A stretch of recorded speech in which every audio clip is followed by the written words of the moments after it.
Friday.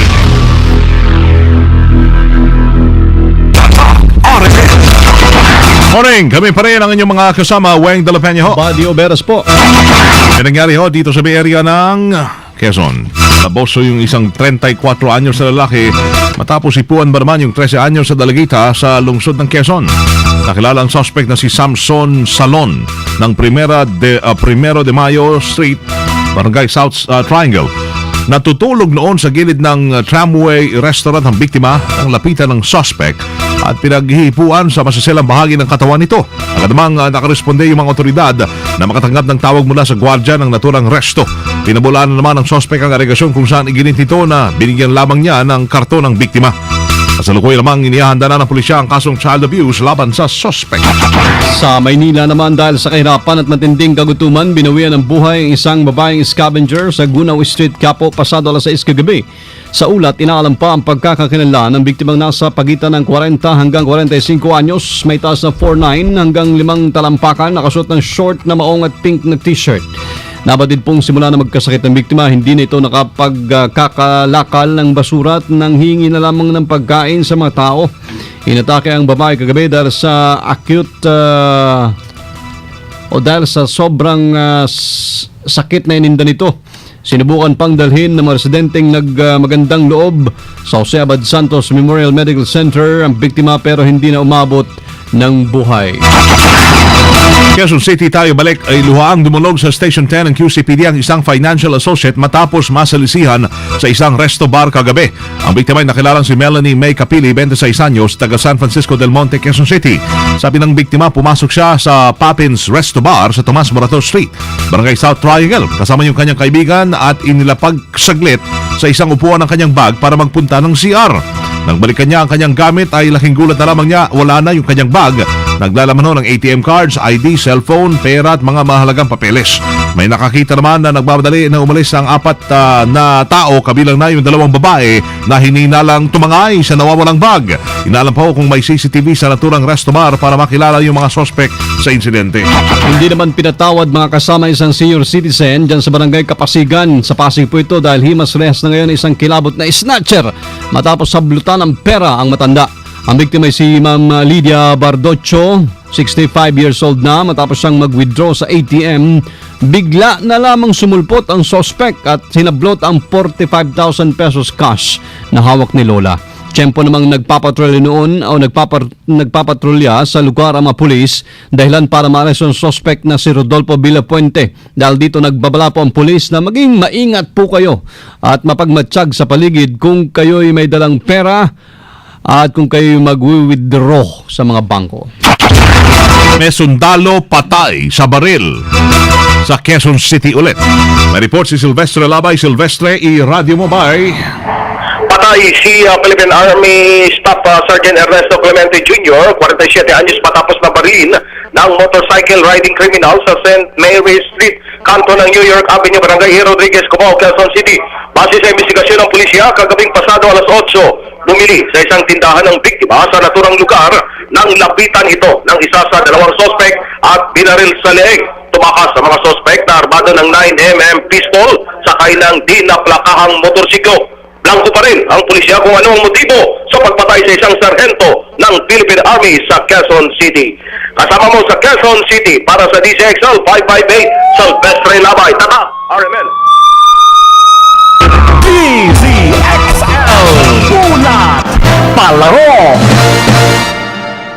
Mga kasama, hindi na po nababahala si dating 4 Division Champion Nito The Flash Donaire Jr. sa mga patatsada ng Armenian boxer na si Vic Darchinyan na ipaghihiganti ang 5th round knockout loss noong 2007. Sinabi ni Donaire na mentally focused na siya. Wow!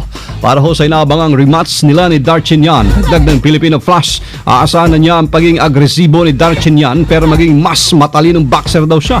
Tumitimbang si Donaire ngayon ng 130 pounds, mas mabigat ng 4 na libra sa catchweight na 126 pounds. Ang Donaire Darchinyan fight mga kasama ay gagawin sa Linggo sa Texas. DZXL Showbiz Balita. It's Mr. 305 checking in for the remix. You know that 75th Street, Brazil. Well, this year's gonna be called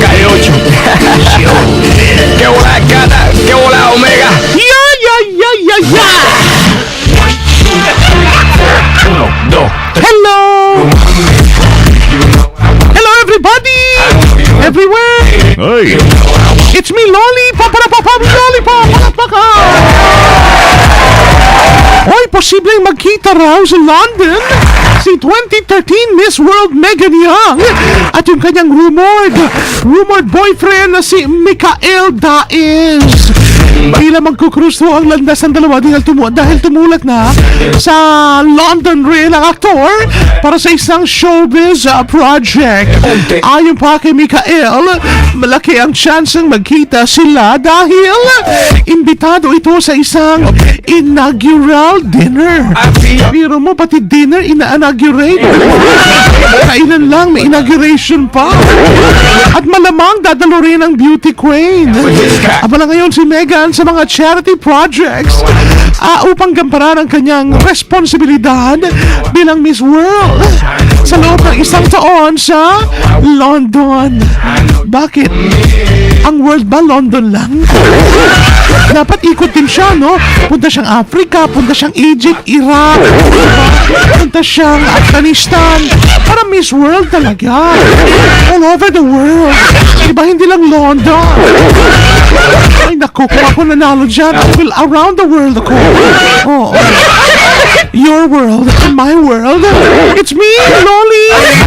It's my world, showbiz. Pop, lollipop. You, Lolly. Hindi umatras. Medyo madulas. Ito ang balitang panghimagas. Oh. Morning, Pepe. Good morning mga kasama Bebe, sa Tabando. Shanghao. Hello. Nakakaloka ang pagsisplit ang ginawa ni Lola Tao Paano Uyen. nakakaloka? Paano expression? Yung talaga, ilagay mo naman ng feelings. Yung pagsabi na nakakaloka. Nakakaloka talaga ang Kulang pagsisplit. pa. Isa pa. Ang ginawa ni Isa pa. Lola. Isa pa? Oh, yung ka-lurky talaga. Sige na. Nakakaloka talaga mga kasama. Pwede Ang pala, pagsisplit yeah. na ginawa ni Lola Tao Uyen sa Zhejiang province sa China. Biruin ninyo sa edad na 86 years old, matitibay pa rin ang kanyang buto para sa pagsisplit na gaya ni Mystica. Split. Grabe. Split, ha? Talagang hindi naging hadlang ang kanyang edad para gawin ito. Sabi nga nila, age is just a number. Ayan siya mga kasama ko. Sabagay, wala na mawawala kay ayos, Lola. oh. Wala natang buto yan si Lola. Tama ka dyan. 36 na taon na niya kasing ginagawa ang Tai Chi at gumagaling lang siya lalo sa pagsisplit. So, hindi na siya may endure. Oo, hindi na talaga. Kahit anong pag-split ang gawin niya. Kasi sanay na. Kaya wala na mawawala kay Lola. Pero maganda exercise tong Tai Chi ha. Lalo sa mga nagkakaedad na. Ginagawa mo rin ba yan? Hindi pa. Wala ka, bata ka pa nga pala. Marami na mga nag-aerobic sa mga plaza ngayon. Mga ganitong Park. oras. Oo nga. Kanina. Mga nagsusumba. Mga saya-sayo nila.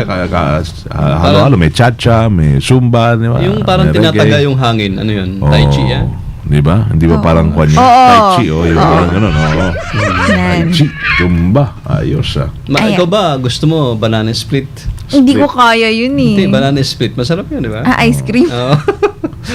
Oo naman, bibigyan mo ba ako kasamang body? Pag sweldo namin ni Boss Wayne. Sabi niyo yan ah. Hindi siya lang. Sige, banana na lang. Ice cream. Sige Split na ko nga. lang yung banana. Mabatin, baby. Wala. Sige. Buti naman. At yan po ang malitang panghimagas. Kundi si XL Sinwon, Chong Sinwo, Sir Phoebe, Tatak Armen. Kasi overtime na naman tayo. Thank you, Pepe. Winalang halaga Ayos tong si aking puso. Bing Rodrigo. DZXL Ulat Trapiko. Sa isan ba, yung gininto ang araw ba yan? Hindi. Huwag ka nang lumuha. Huwag ka nang lumuha. Ayos lang ang lahat. Di ba? Rambo, are you there?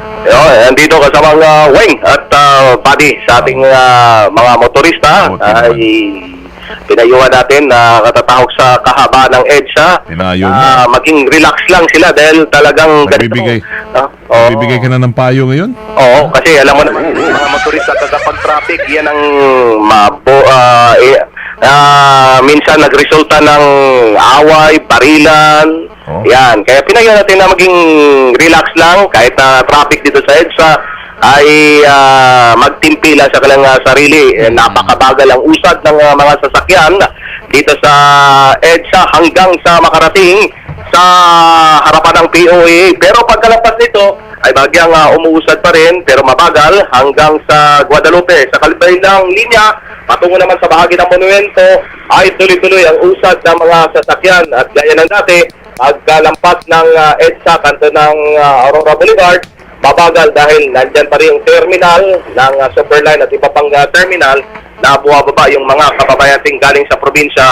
Kaya isa sa mga dahilan kung bakit mabagal ang usad ng mga sasakyan.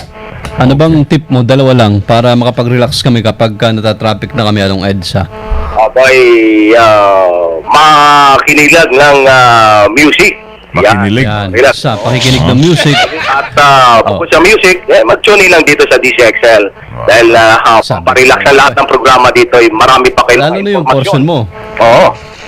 Lalo na, kasama nga Wing, dito sa programa natin, sa balita, ay sa susunod nyo, abay, maraming silang matutuhan.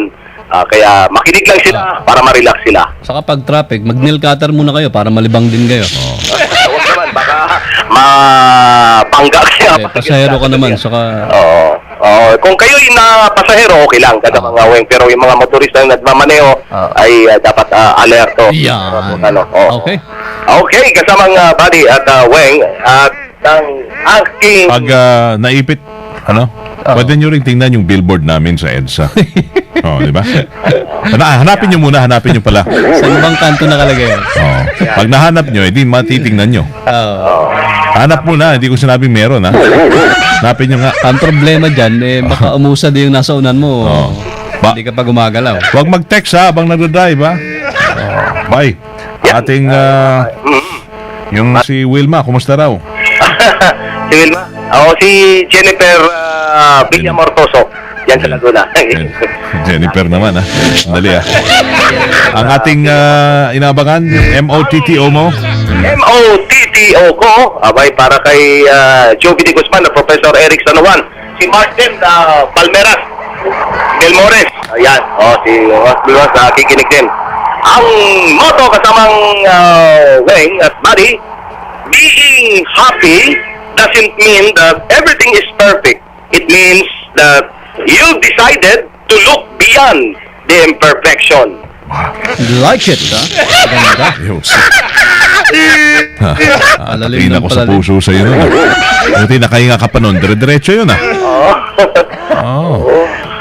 Ganda. At least araw-araw meron tayo natututunan.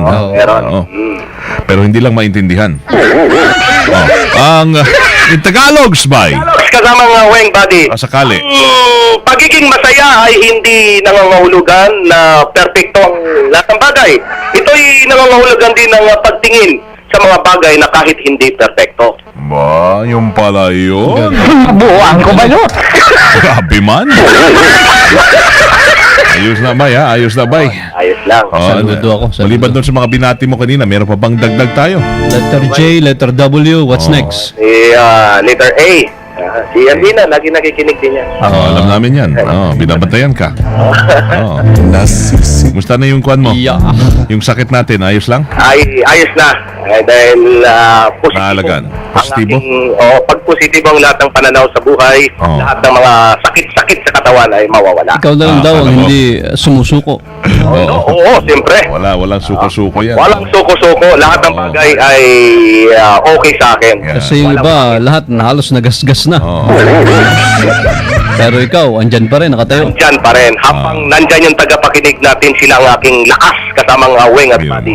Talaga. Habang nakasubaybay sila. Saka talagang gininto ang araw. Thank you, bay, ha? Thank Sana'y you, bay. maging gintong araw to para sa lahat. Para sa lahat na harapin ang mga pagsubok sa buhay nang hindi bumibigay. Ano man ang mangyari, hindi ba? Alex? Alex. Nadaan na si Alex. Bigla ko naalala ang SSS ni Alex. Lala, Okay na ba? Hindi ko alam. Oh. Sige. Alright. Okay. Bye. Mga Weng. Alagaan mo sarili mo ha. Palagi, bye ha. Lagi yan. Dahil bukas magkasama pa rin tayo ha. Tama tayo. Rambo, mahal ka nila. Mahal ka nila. Huwag kang tatawid sa mga bawal tumawid ha. Oo. At Okay, huwag kang liliko sa mga... bawal na likuan. Ayan. Tama. Buti na lang at na tandaan mo yung mga payo ni Lolo. Dati. Lolo ni yan. Oo.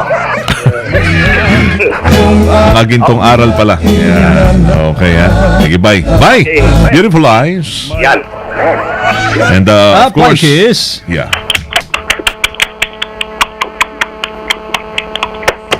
Tama na. Parang Yosef. parang may humahalik sa'yo eh. Ikaw ba yun? Ha? Siyempre. Nagsalita Parang kami. nag-overlap eh. Oo, nag-overlap. Seryoso. Lalo Ayun. mag-iisip siya, luwi na nito. Oo. Ha? Parang pag flying kiss, may lumalapit sa'yo at pinupupog ka eh. Oo, sus Maria Josep. Ang makiti naman Oo, ako, mga nalikan namoy yung talagang kabanguan. yung noo. May kintab-kintab pa Tanggal naman. ang libag mo, pare. Oo. May Ay. CCTV camera eh. Bago daw mag-kiss, magsipilyo. Oo. Tapos na oras namin. Thank you, boy. Bye, salamat ha. Salamat, Weng. Kasama mo sa kahabang. Peace be with you, bye. Peace be with you. We love you, bye. So, with you. Yeah. Ng EDSA del Beste. Labay. Tatak. RMN. Lambo Labay. Ang ating kasama. Happy. Yun. Robust Dietary Supplement for Men para sa mga lalaking astigan hindi umurok sa lamang laban. Available ho yan sa lahat ng Mercury Drug Stores. 0909-333-3333 ang kanilang numero. Salamat si Prof. Eric. Suki natin kada umaga. Yan. Happy birthday kay Idol Arnold Clavio Igan. Happy birthday, ha? Happy birthday. Makatikim kaya tayo ng ice cream.